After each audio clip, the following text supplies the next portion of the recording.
Hello everyone, it's RiggyRob here, and today I'm playing Mary's Hare. This is a horror short story. It's got interactive elements as well, and it contains depictions of gore and violence. So if you're very squeamish, I would recommend not watching this video now. You can find this on itch.io by ukiiukii, I believe, and I've been interested to see what this is like. So let's get started, shall we? Mary's Hare. Oh, sounded like a rabbit, I guess, or a hare. The rabbit still breathes, barely. The rope holding the snare is weak. It could chew through if it tried, if it wasn't so afraid.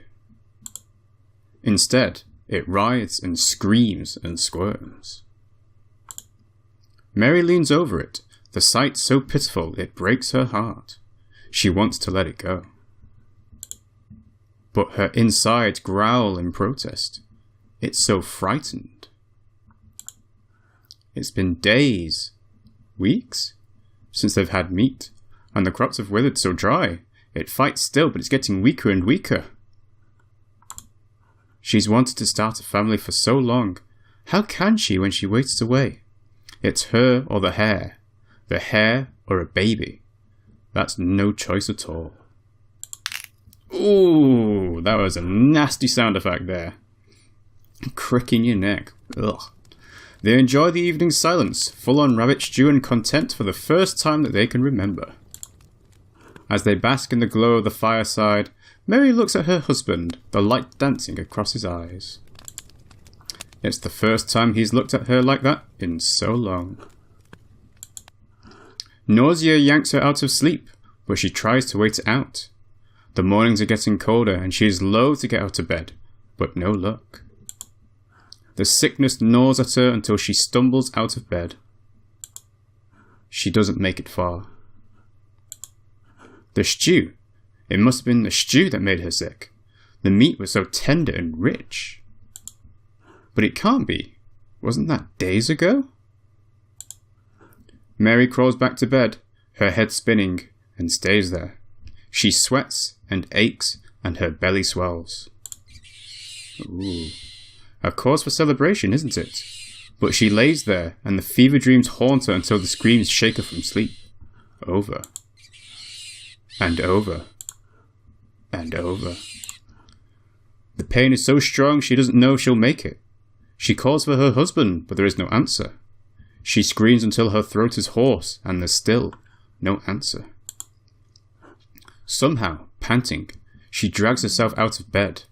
Her legs wobble. She fights to keep her knees from giving out as she makes her way across the room. A sharp pain sears through her. Ooh, that's bad news. That's bad news, Mary. The doctor! Call the doctor! The doctor is apologizing, his hands covered in blood and gore. It was too late. There was nothing that he could have done to have saved it. She should be glad to have survived. His bloody hands cradle something small. What was to be her baby? His eyes are sad at first, but he takes a closer look. Ooh, it's a rabbit! Well, it's a hare, obviously, but... Oh, gross. The doctor runs out without another word, and his bloody hands clapped over his throat to keep himself from being sick. Mary barely notices and closes her eyes.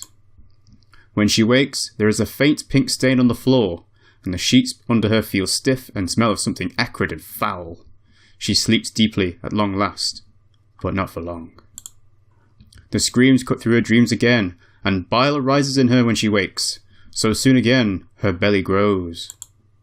But how? This time, the midwife is called, and she isn't afraid. The midwife stays with her. More doctors are called to observe the curiosity as she delivers bundle after bloody bundle.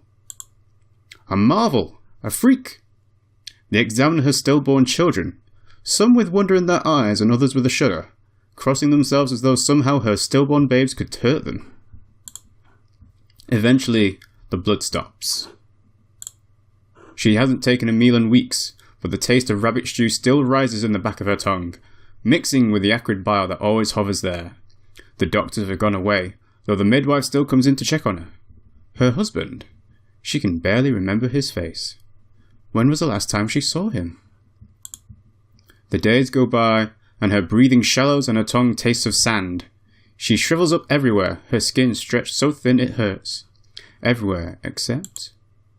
Impossibly, her belly stays round, insatiable as though it's sucking out the fat, the blood, the life from the rest of her. But there are no more babies coming. She doesn't have the strength. She fights for her last breath, remembering the rabbit in the snare, eyes wild, tugging as it choked, screaming and gasping. She thinks she must look the same now, were there anyone to watch. If only she knew. Ugh, gross. So she died and the rabbit still ended up coming out. Oh, so the rabbit she ate was from another woman. Oh, gross, man.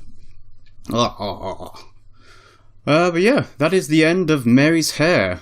And I believe it's based on the short story of Mary Toft, the woman who gave birth to rabbits. I'm not sure if that's an actual, folklore tale, or if it's something that was supposed to have supposedly happened in air quotes, but yeah. Oh, that's gross.